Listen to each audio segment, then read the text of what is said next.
Dr. Alan Sills is the Chief Medical Officer for the NFL. He joins us this morning.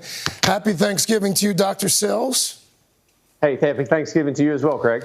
So the two running backs, they test positive earlier in the week. Walk us through what happened after that. How did you guys arrive at the decision to postpone the game? Well, we did what we do in every single one of these cases, Craig, which is we look at the facts and we look at the evidence and where it takes us in terms of transmission. So whenever we get a positive case, we have a dedicated team of contact tracers and epidemiologists that go in. They interview everyone involved. They look at our proximity tracking device data, and they try to understand where might this case have come from and who might be at risk for further spread. And so we started doing that with the very first cases in Baltimore and continue with each case since. And from that, you get a pattern of where you think the spread may have been. We also do what's called genomic epidemiology. We go back and sequence the genome of each person's positive sample so we can better understand, did person A pass it to person B, or is this coming in from outside in the community? So we're postponing this Thursday game until Sunday afternoon, as I understand it. Why are you so confident that you're going to be able to play the game just 3 days later if you can't play it today?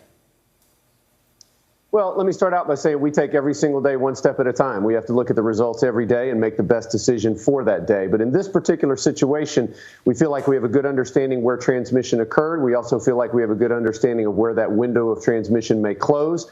And we certainly don't want to put anyone on the field for either team if we think they're still in that window of vulnerability. But at present, with the information we have in hand, we feel fairly confident that we understand the end of this transmission chain and we'll be able to get the game played safely on Sunday. We did not have that confidence that we could do that today, and that's why we made the decision to postpone the game. Got it. I want to go back to Juju Smith's a point that he made in that tweet, the Pittsburgh Steelers receiver tweeting, first the NFL takes away our bye week because of another team that can't get their COVID situation together. Now they take away our Thanksgiving primetime game for the same reason.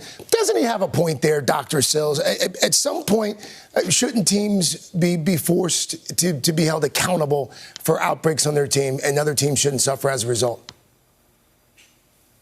Well, Craig, I think we'd all like to get back to a sense of normalcy and a schedule that we can count on. You know, that's not just true in the NFL. That's true in our daily lives. It's true with schools and businesses. But what we've said throughout this season is we're going to have to remain flexible and adaptable because safety is our top priority. Our number one priority is to make sure that we put two teams on the field who are infection-free and that we can keep everyone safe, players, coaches, and staff on both sides. And so we have to make the decisions that lead us to that place and be ruled by the science and not be ruled by the schedule. And that's what we've tried to do consistently throughout this entire season. Really quickly, before the season, there had been some talk that perhaps the NFL should consider the kind of bubble that the NBA and the WNBA and the NHL use. At this point in the season, playoffs looming, games become more important. Any talk of the NFL considering the bubble model for the rest of the season? Well, Craig, we've said throughout that all options remain on the table. We're going to look at whatever the most appropriate decision is based on the data and the science. We've been in regular communication with those other pro sports leagues. I'll just say there's some pros and there's some cons. There's some risks and benefits to each model. And right now, we're doubling down on our intensive protocols for each team. We made some additional protocol changes this week. We have a lot of confidence in those steps, and we'll be monitoring the data very carefully over the next few weeks to see what makes the most sense come January. All right, Dr. Alan Sills. Dr. Sills, thanks. Thanks for your time.